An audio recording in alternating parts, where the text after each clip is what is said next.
Isang mapagpalang araw sa ating lahat, higit sa ating Diyos na lumikha. Ngayon po ay muli tayong magsasama-sama upang pag-aralan ng salita ng ating Panginoon. Pero bago po natin umpisahan yan, let's bow our head for a moment of prayer. Father God, we praise you, we glorify you, we give you the highest praise, Lord God. Thank you, Lord God, sa araw na to, sa muli naming pagtitipon-tipon upang pag-aralan, pagnilay-nilayan ang iyong banal na salita. Lord God, itago niyo po ako sa inyong likuran. Tulungan at bigyan niyo po ako ng wisdom and knowledge upang maintindihan at maunawaan ang iyong salita. Gamitin ninyo po ako upang maiparating ninyo po sa amin ang inyong nais naming matutunan. Magrema po nawa ito sa aming mga puso, sa bawat isa sa amin, at mapamuhay namin ito. Itinataas ko po ang aming dalangin sa ngalan ng Ama at ng Anak at ng Diyos Espiritu Santo. Amen. Amen and amen. Praise God po. The faith of Noah. Ang ating text verse po ngayon ay ang Genesis chapter 6 verse 9 to 12.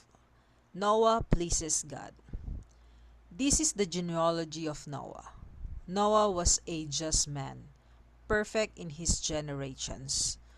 Noah walked with God, and Noah begat 3 sons, Shem, Ham, and Japheth. The earth also was corrupt before God, and the earth was filled with violence. So God looked upon the earth, and indeed it was corrupt, for all flesh had corrupted their way on the earth. Who is Noah? Noah is the son of Lamech, 10th generation of Adam, godly line of Seth. Noah means rest or comfort, who prophesies that Noah would provide comfort and relief from the toil and curse on the ground. We first hear the name of Noah in Genesis chapter 5. The only member in genealogy whose name is explained. Son, husband, father, carpenter, preacher, farmer, a man who lived 950 years. Nung time na dumating yung Genesis chapter 6, more or less 2,000 years ago, lahat ng tao nung time na yon ay tumalikod na sa ating Panginoon and chosen the path of unrighteousness. Naging makasalanan, in short. Iniisip nila na pwede silang mabuhay sa kung anong gusto nilang gawin. Pero hindi ito pinalagpas ng ating Panginoon. Nakita niya kung gaano kamakasalanan ng mga tao. Na nakita niya na ang puso ng mga tao that time was corrupted. Evil na, kumbaga. So God made the decision that enough was enough. He chose to wipe every living things from the face of the earth.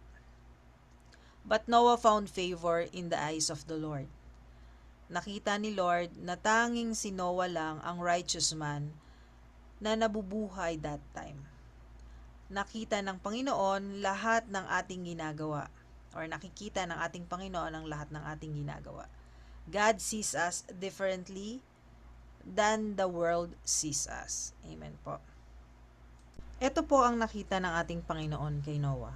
Number 1, righteousness, na makikita po natin sa Genesis chapter 6 verse 9 at Genesis chapter 7 verse 1. Number 2, yung obedience, na makikita rin po sa Genesis chapter 6 verse 22, 7 verse 5 at 7 verse 16.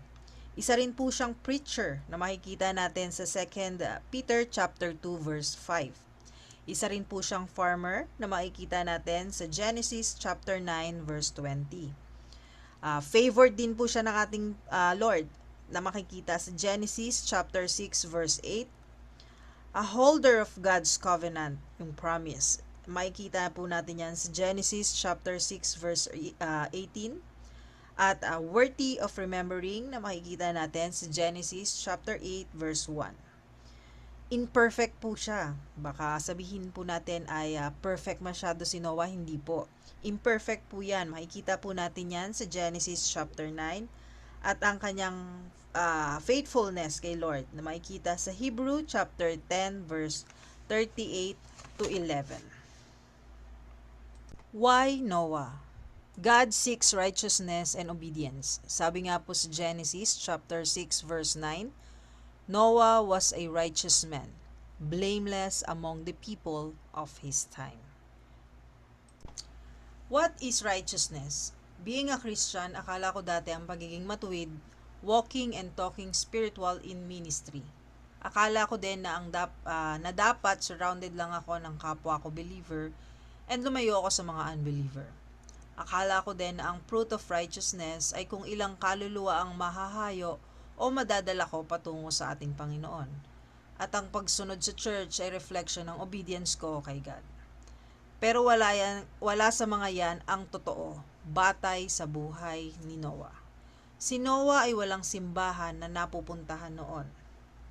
Noah talked the talk of righteousness, but none of his friends, extended family, or neighbors listened. Naging makasalanan ng mga tao sa panahon na yan, imbis na magsisi. Kaya ano nga ba talaga ang ibig sabihin ng pagiging matuwid o matuwid na pamumuhay? Righteousness, sabi kay Google, o ayon kay Google, the quality of being morally right or justifiable. Or is a feeling or way of life that is all about doing the right thing. Sa panahon ngayon, naniniwala ang mga tao sa magkabilang panig ng argument about abortion. Naniniwala sila they are morally right. Siyempre, hindi pwedeng tama ang magkabilang panig. So, righteousness has to be more than feeling. Tama? As I was reading and searching kung ano ang dapat na taglay ng isang taong matuwid, dinala ako sa Psalm 112. Ang sabi po sa Psalm verse 112, verse 4, ang taong matuwid may bait at habag, kahit sa dilim taglay ay liwanag. Verse 5, ang mapagpautang nagiging mapalad, kung sa hanap buhay siya'y laging tapat. Verse 6, hindi mabibigo ang taong matuwid, di malilimutan kahit isang saglit. Verse 7, masamang balita'y hindi magigitla, matatag ang puso't kay Yahweh tiwala. Verse 8, wala siyang takot, hindi nangangamba, alam na babagsak ang kaaway niya. Verse 9, nagbibigay sa mga nangangailangan. Pagiging matuwid niya'y walang hanggan. Buong karangalay siya'y itataas. Isa din sa pumasok sa aking isipan na nagde-describe sa pagiging righteousness ay ang fruit of the Holy Spirit. Yun ay ang joy, love, peace, patience, kindness, goodness, faithfulness, gentleness, and self-control. Na-realize ko na yung mga bagay na inaakala kong righteousness base sa gawa. Nakalimutan ko na dapat sa ating pananampalataya, dapat dumadaloy ang ating mga gawa. Nung nabasa ko yung Psalm 112 at yung fruit of the Holy Spirit, doon ko nakita kung anong character and mindset na meron si Noah. Faith of Noah. Alam naman natin na si Noah ay may pananampalataya dahil si Noah ay masunurin sa ating Panginoon, nagawa niya o nabuo niya ang Noah's Ark ng detalyado. Sinunod niya ang bawat sinasabi ng ating Panginoon sa kanya. Sabi nga po sa Genesis chapter 6 verse 9, Noah was a righteous man, blameless among people of his time. Pero why did God allow this family to join him? So meaning, may faith din yung family niya. Noah cannot build the ark alone. Tama po ba? Example po, kung gagawa tayo ng isang malaking building or bahay, hindi natin kayang gawin ng mag-isa o gawain o buuin natin ito mag-isa. Kakailanganin ng tulong ng maraming tao upang matapos to. Since corrupted na ang sanglibutan that time, ang tanging makakatulong kay Noah ay ang kanyang pamilya. Since sabi nga ni Douglas B.S. natin, mahalaga sa ating Panginoon ang mahalaga sa atin. At mahal ng Diyos ang mahal natin. So para sa akin, si Noah yung head ng family, likas na ang uunahin mong ministry ay ang sarili mong pamilya. Sasabihin niya at ipapakilala niya sa ang ating Panginoon sa kanyang asawa at mga anak. Sasabihin niya sa lahat ng nakakausap niya yung faith niya sa Panginoon at yung righteousness ni God. Sabi nga sa Romans chapter 10 verse 17, consequently, faith comes from hearing the message, and the message is hearing through the word about God. I don't believe na papayagan ng Diyos ang mga hindi mananampalataya o yung mga walang pananampalataya na sumakay sa Noah's Ark at makasama sa new creation. God says, who we surrounded ourselves with matters. We have to choose our companion wisely. Hebrew chapter 11 verse 6. But without faith it is impossible to please him. For he who comes to God must believe that he is, and that he is a rewarder of those who diligently seek him. Only a believer can please God. We please God when we are justified, but we also please God through a sanctified life. Tanging sa pamamagitan lamang ng Christ imputed righteousness o tanging sa pamamagitan lamang ni Hesukristo tayo maliligtas. But once we are saved, we are to please Him by living our faith. Katulad ni Noah, ang buong tiwala niya sa ating Panginoon ay binigay niya. Sinunod niya ang bawat instruction na naririnig niya sa Panginoon without hesitations or questions. Ganyan kalaki ang faith ni Noah sa ating Panginoon. Once we have believed in God's saving grace through faith in Christ, we are also to believe that He rewarded those that seek Him, as stated in Scripture. There is rejoicing in heaven when a sinner believes, but we truly please Him when we live by faith. We please Him when we are not being influenced by life's problematic circumstances.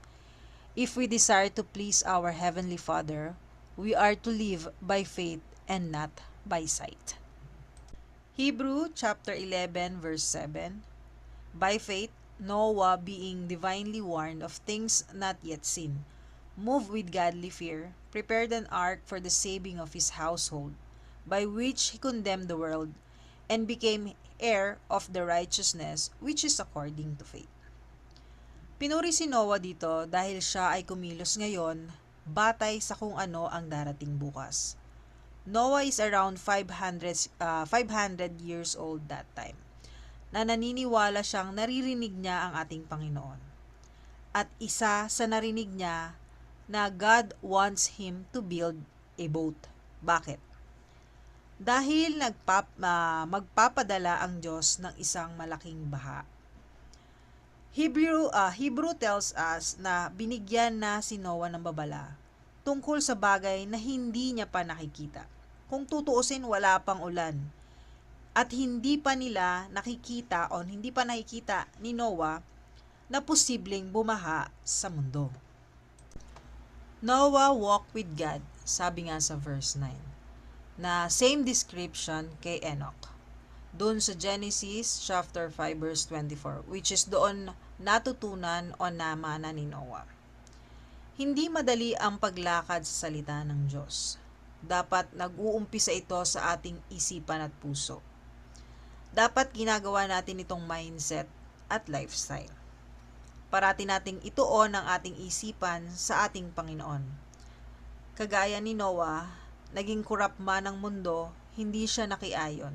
Bagkus, Noah continued to seek and pleases God. At ginawa niyang top priorities God. Ano man ang gawin o sabihin ng iba. We cannot walk with God if we don't seek Him. Habang mas kinikilala natin ang Panginoon, lalo tayong nahuhulog o lalalim ang pag-ibig natin sa Kanya. At lalong lalago ang ating pananampalataya. Dahil faith with love is equals to walking with God. As a result, our fruits are godly and righteous. Makikita yan sa ating mga gawa. Gaya ni Noah, pati family natin at mahal sa buhay ay makakayag natin sa Panginoon. Nais ng Diyos na gamitin tayo upang maimpluwensyahan ang mga taong nakapaligid sa atin. Maaring makatanggap tayo ng panunuya at pang-iinsulto sa kapwa. Tayuan lang natin yung faith natin sa Panginoon, even if it means we stand alone. Gaya ni Noah, unti-untiin natin ang ating ministry. Umpisahan natin sa ating pamilya, kaibigan, sa mga taong nakapaligid sa atin. Be like Noah if it means to stand alone in a corrupted world. Stand still because God sees you and God will always be with you. Sabi nga po sa Genesis chapter 1 verse 1, God created heaven and the earth. Sabi rin po sa Genesis chapter 1 verse 31, God saw everything that He had made was very good. Pero sa Genesis chapter 6 verse 11 to 12, hindi na very good dahil ang mundo ay naging makasalanan na. I pray mga kapatid na lubos nating maunawaan kung gaano tayo kamahal ng ating Panginoon. And He seeks righteousness and obedience, not perfection. Mga kapatid, let us trust in the Lord with all our heart and not lean on our own understanding, knowing that without saving faith and sanctified faith, it is impossible to please Him. But let us never forget that it is God who said, I am everything you need. I am rewarder of those who diligently seek me. Let us remember that Jesus said, I am the way and the truth and the life. I will never leave you nor forsake you. I go to prepare a place for you. I will return and take you to be with me, that where I am, you may be also. Let us believe all that God has promised with our whole heart, for this is well-pleasing to the Lord. Let us pray. Heavenly Father, I realize how quickly and easy I can move from trusting you to doubting your word. When things do not go the way that I expect, I pray that like the men and women of faith in Hebrew, my trust in you will not waver. Help me to earnestly seek you day by day. For I know that only as Christ lives in and through me by faith can I be pleased in your sight. In Jesus' name we pray. Amen. Maraming salamat po sa inyong mga kapatid at naway mabless po tayo. God bless us all po. Isang mapagpalang